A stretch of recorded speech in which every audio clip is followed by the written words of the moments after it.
बिस्मिल्लाहिर्रहमानिर्रहीम। Dear student अस्सलाम वालेकुम। ऑनलाइन क्लासेस के सिलसिले में आज हमारा लेक्चर 15 है और इसमें आज हम चैप्टर स्टार्ट करेंगे, चैप्टर 8। लेकिन उससे पहले मेरे पास एक क्वेश्चन है जो एक स्टूडेंट ने भेजा है, वो पहले उसका मैं आंसर कर दूं। इसके अलावा भी अगर आपको कोई क्वेश्चन हो चैप्टर 9 के वाले से तो आप मुझे बता सकते हैं, अपने मैसेज करके, व्हाट्सएप करके। तो क्वेश्चन ये है स्टूडेंट की तरफ से कि यूज़र डिफाइंड आइडेंटिफायर या यूज़र डिफाइंड फंक्शंस, उसे यूज़र डिफाइंड नहीं समझ आया। तो मैं एक आसान तरीके से समझा देता हूँ कि यूज़र डिफाइंड और स्टैंडर्ड आइडेंटिफायर में फ़र्क क्या है। अगर हम रियल लाइफ लें, रियल लाइफ में से कोई एग्जांपल लें, तो मिसाल के तौर पर हम अगर देखते हैं कोई, अगर हमने अपने कपड़े सिलवाने हों तो एक तो रेडीमेड डिज़ाइन आता है जो कि स्टैंडर्ड है, सबके लिए वैसा ही है। उसमें साइज़ का फ़र्क होगा, किसी के साइज़ कम है, ज़्यादा है। लेकिन वो जो रेडीमेड है, वो जो 11 साइज़ का है, वो जो भी लेगा उसको 11 साइज़ का एक जैसा नज़र आएगा। ठीक है। इस तरह कंपनी की तरफ से तैयार करदा कोई जो बूट वगैरह है, कंपनी की तरफ से तैयार करदा कोई शीशे का सामान है, या कंपनी की तरफ से तैयार करता कोई गाड़ी है या मोटरसाइकिल है, तो वो सब एक जैसी होती हैं। लेकिन अगर यूज़र डिफाइंड पे आएँ तो उसमें ये होता है कि आप अपनी मर्ज़ी से उसमें चेंजेस कराते हैं। आप चाहते हैं कि ये चीज़ मेरी मर्ज़ी के मुताबिक हो, स्टैंडर्ड जो है ना उससे हट के मेरी मर्ज़ी के मुताबिक। तो मेरी मर्ज़ी के मुताबिक हो सकता है आप उसके जो मोटरसाइकिल है तो उसकी बॉडी का रंग चेंज करवा लें, उसके मीटर का स्टार्ट चेंज करवा लें, उसके इंजन की कैपेसिटी बढ़ा दें। 70 है या 125 है तो आप उसे बढ़ा दें। गाड़ी है तो आप उसके अंदर जो है वो डिग्गी का साइज़ कम करवा दें, उसके टायरों का स्टाइल चेंज करवा दें। तो अब ये वैसा नहीं रहेगा जैसे स्टैंडर्ड है। स्टैंडर्ड का मतलब ये है कि ये एक उसकी डिफाइंड चीज़ें हैं, या जिस तरह यहाँ कंपनी को अपनी चीज़ें कुछ बना के भेजती है, ऐसे ही सी लैंग्वेज के अंदर भी जो है वो फंक्शंस के नाम या वेरिएबल्स कुछ चीज़ों के नाम ऐसे हैं जो उन्होंने फिक्स कर दिए हैं, जो ना तो वेरिएबल के तौर पर यूज़ हो सकते हैं, ना किसी फंक्शन के नाम के तौर पर यूज़ हो सकते हैं। जैसे यहाँ पेज नंबर 199 पे दिया हुआ है, auto, break, case, character, do, double, else, enum, extern, go to, if, int, long, register या साइंड, साइज ऑफ, इस तरह के बहुत सारे वर्ड्स दिए हुए हैं। अब ये फिक्स हैं, ये इस्तेमाल नहीं हो सकते। इस तरह स्टैंडर्ड आइडेंटिफायर का मतलब यहाँ पे ये है कि जो लैंग्वेज ने रिजर्व कर दिए हैं, इनका पर्पस फिक्स है, ये उसके अलावा इस्तेमाल नहीं हो सकते। आइडेंटिफायर किसी वेरिएबल का नाम भी हो सकता है, किसी फंक्शन का नाम भी हो सकता है। फंक्शन क्या है वो हम आगे पढ़ेंगे 13 चैप्टर में। आपके लिए फिलहाल स्टैंडर्ड आइडेंटिफायर ये है कि ये वो नाम है जो जो लैंग्वेज ने रिजर्व कर दिए हैं, किसी और मकसद के लिए इस्तेमाल नहीं हो सकते। जैसे इंटीजर है, INT है। अब ये जो इंटीजर है ये लैंग्वेज ने रिजर्व कर दी है, ये क्या चीज़ है, ये डेटा टाइप है। Integer data type. अब इंट के नाम से, INT के नाम से कोई वेरिएबल डिक्लेयर नहीं कर सकता। इसी तरह फ्लोट है, ये एक डेटा टाइप है, तो फ्लोट के नाम से कोई वेरिएबल नहीं बन सकता। करेक्टर CHAR, ये एक डेटा टाइप है, इसके नाम से कोई वेरिएबल नहीं बन सकता। ये फिक्स हो गए, इनको स्टैंडर्ड आइडेंटिफायर कहेंगे। लेकिन अगर आप CHA करें तो ये करेक्टर तो नहीं है ना, CHAR करें तो मसला है। CHA कर सकते हैं, CH कर सकते हैं, FLOAT, T को हटा दें, FL कर दें, या इससे हट के कोई दूसरा नाम रख दें। जो चीज़ें लैंग्वेज ने रिजर्व कर दी हैं वो इस्तेमाल नहीं हो सकती वेरिएबल के नाम के तौर पर, लेकिन उसके अलावा दूसरे नाम, दूसरी चीज़ें वो आप वेरिएबल के नाम के तौर पर इस्तेमाल कर सकते हैं, उसमें कोई मसला नहीं है। उन्हें यूज़र डिफाइंड आइडेंटिफायर कहेंगे। जैसे मैंने लेक्चर में लिखा था N, num, I, J, K, NUM, ये जो नाम मैंने रखे थे ये सारे यूज़र डिफाइंड आइडेंटिफायर थे। ठीक है। तो इसमें परेशान होने की इसमें मैंने मार्क्स भी रखा था, एज भी रखी थी। ये जो हमने एग्जांपल देख लेते हैं कुछ, मैं लास्ट चैप्टर में देखी थी, ये एग्जांपल देखें तो उसमें ये जितने भी हैं प्रोग्राम हमने डिस्कस किए हैं, उसमें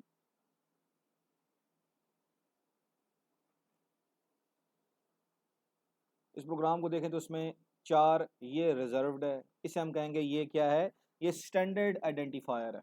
ठीक है, स्टैंडर्ड आइडेंटिफायर है।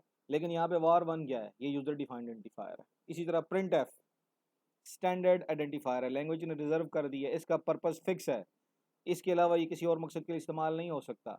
लेकिन var2 यहाँ पे ये यूजर डिफाइंड आइडेंटिफायर है। इस तरह यहाँ पे हम कोई और एग्जांपल देखें तो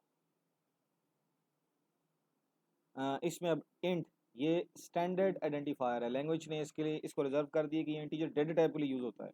लेकिन आप ए है, ये यूज़र डिफाइंड है, ठीक है, ये इसको हम कहेंगे स्टैंडर्ड और यूज़र डिफाइंड, ठीक है। अब हम आते हैं अपने आज के लेक्चर की तरफ, जो हमारा चैप्टर नंबर 8 स्टार्ट हो रहा है, ठीक है। चैप्टर नंबर 8 का स्टार्ट हम लेते हैं गेटिंग स्टार्टेड विद सी। इसमें सबसे पहली जो चीज़ है वो है टाइप्स ऑफ प्रोग्रामिंग लैंग्वेज।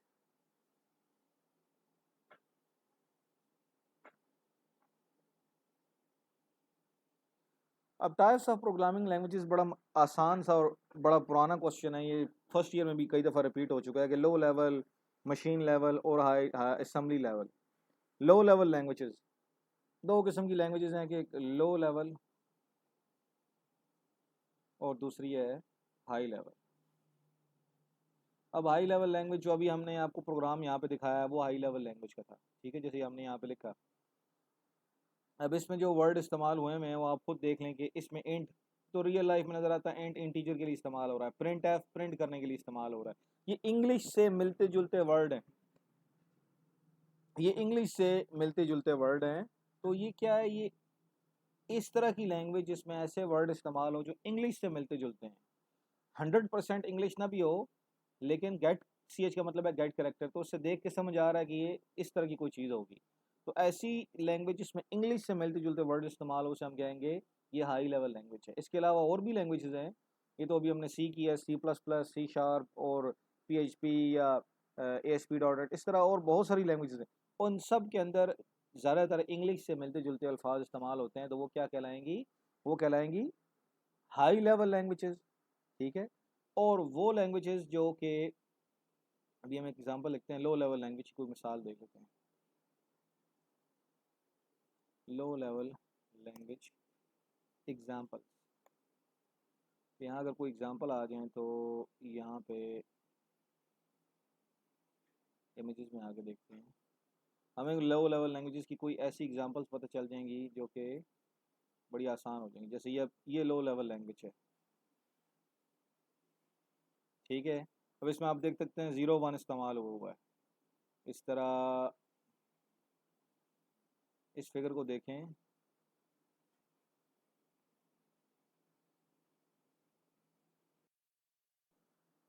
इस फिगर को देखें तो इसमें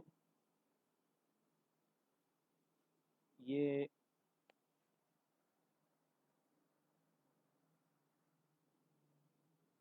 लोड R1B R2H मल डिव, ये भी लो लेवल से, और नीचे जो है 0 1 में, ठीक है, ये दोनों लो लेवल की एग्जांपल है।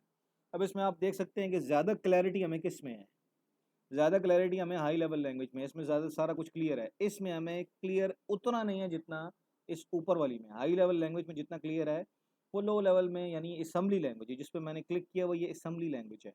इसमें भी वर्ड्स इंग्लिश से मिलते जुलते हैं, लेकिन जो जो सिमिलैरिटी इंग्लिश लैंग्वेज से है वो बहुत कम है। इतना ज़्यादा इंग्लिश इस्तेमाल नहीं होती, लेकिन थोड़ी बहुत इंग्लिश इस्तेमाल होती है, इसलिए इसे हम कहते हैं असम्बली लैंग्वेज। और ये तो टोटल 0 1 की फॉर्म में है, और ये सारी मशीन लैंग्वेज है, ठीक है। कंप्यूटर को जो समझ आती है वो ये लैंग्वेज समझ आती है, मशीन लेवल लैंग्वेज। इसमें कुछ और एग्जांपल भी देख लेते हैं यहाँ पे।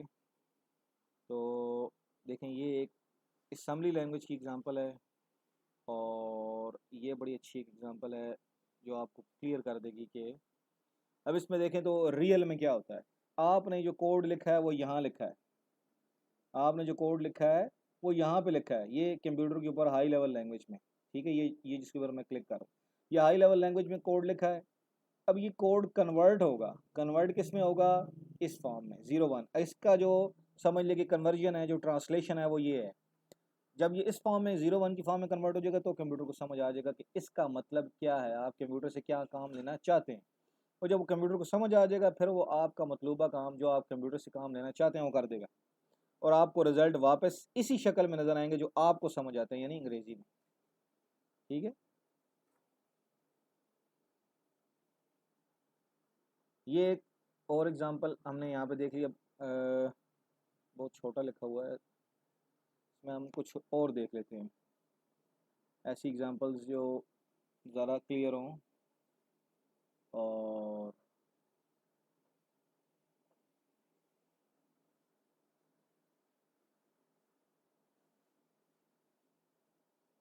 यहाँ ये असम्बली लैंग्वेज की भी कुछ एग्जांपल हैं।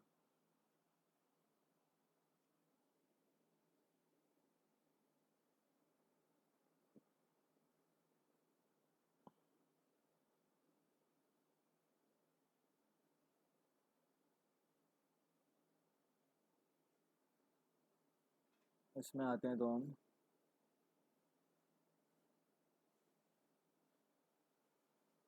देखते हैं यहाँ पे ज़रा ये क्लियर नहीं है, कुछ ऐसी एग्जांपल हो जो क्लियर हो।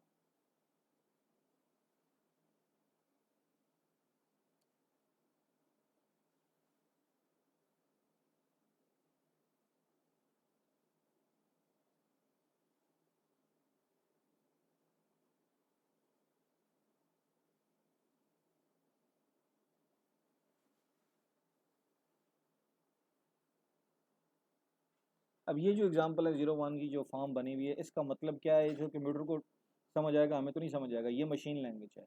इस मशीन लैंग्वेज जो है ये कंप्यूटर की लैंग्वेज है। कंप्यूटर को क्या समझ आता है, मशीन लैंग्वेज में समझ आता है, इसके अलावा कंप्यूटर को कुछ भी समझ नहीं आएगा।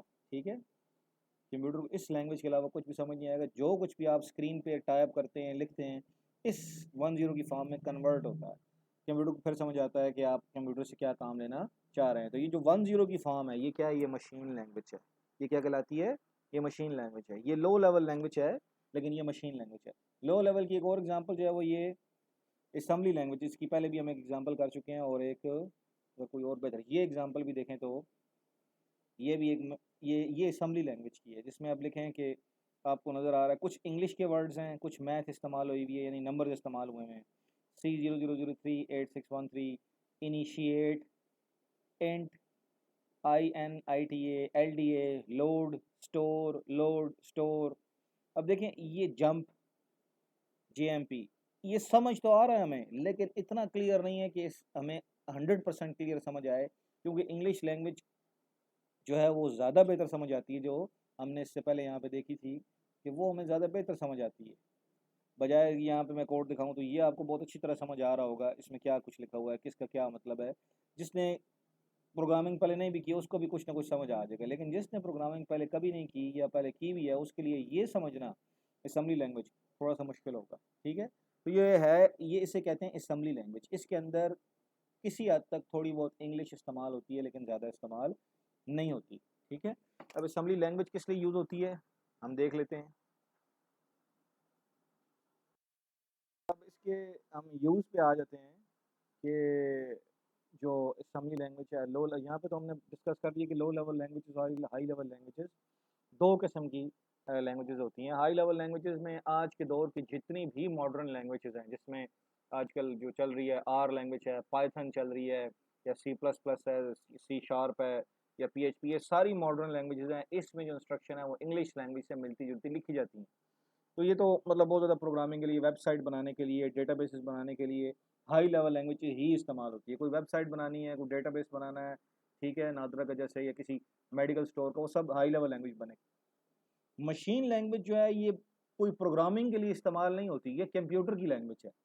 जो कुछ भी हाई लेवल लैंग्वेज में लिखा जाता है या असेंबली लैंग्वेज में लिखा जाता है वो कन्वर्ट होता है मशीन लैंग्वेज में, ताकि कंप्यूटर को समझ आए कि आप कंप्यूटर से क्या काम लेना चाह रहे हैं, और फिर उसके मुताबिक कंप्यूटर से करके दे देता है। ठीक है, तो मशीन लैंग्वेज जो है ये प्रोग्रामिंग के लिए पहले इस्तेमाल होती थी, अब ये प्रोग्रामिंग के लिए इस्तेमाल नहीं होती, अब ये कंप्यूटर के समझने के लिए है। ठीक है, जो कुछ भी आप स्क्रीन पे लिखेंगे वो मशीन लैंग्वेज में कन्वर्ट होगा, सिंपल। और एक इसके अलावा है वो असम्बली लैंग्वेज। असम्बली लैंग्वेज की मैं अभी आपको कुछ एग्जांपल बता भी चुका हूँ, लेकिन जो अभी बताना मकसद है वो ये कि असम्बली लैंग्वेज क्यों यूज़ होती है। असम्बली लैंग्वेज इसलिए यूज़ होती है कि एक तो जो आपके डिवाइस ड्राइवर सॉफ्टवेयर है, मसलन आप कंप्यूटर के साथ कोई नई डिवाइस लगाना चाहते हैं, जैसे USB है, माउस है, कीबोर्ड है, इसके अलावा प्रिंटर है, स्कैनर है या कैमरा है, ठीक है, या इसके अलावा कोई दूसरा हार्डवेयर जो आप कंप्यूटर के साथ लगा के कैमरा वगैरह जो कि कंप्यूटर से वो काम लेना चाहते हैं, तो उसके लिए डिवाइस ड्राइवर सॉफ्टवेयर होता है जो कि कंप्यूटर को ये बताता है कि एक नई डिवाइस कंप्यूटर के साथ अटैच होगी है और कंप्यूटर फिर उसके साथ कम्युनिकेट कर सकता है, ठीक है, कंप्यूटर उसके साथ फिर कम्युनिकेट कर सकता है।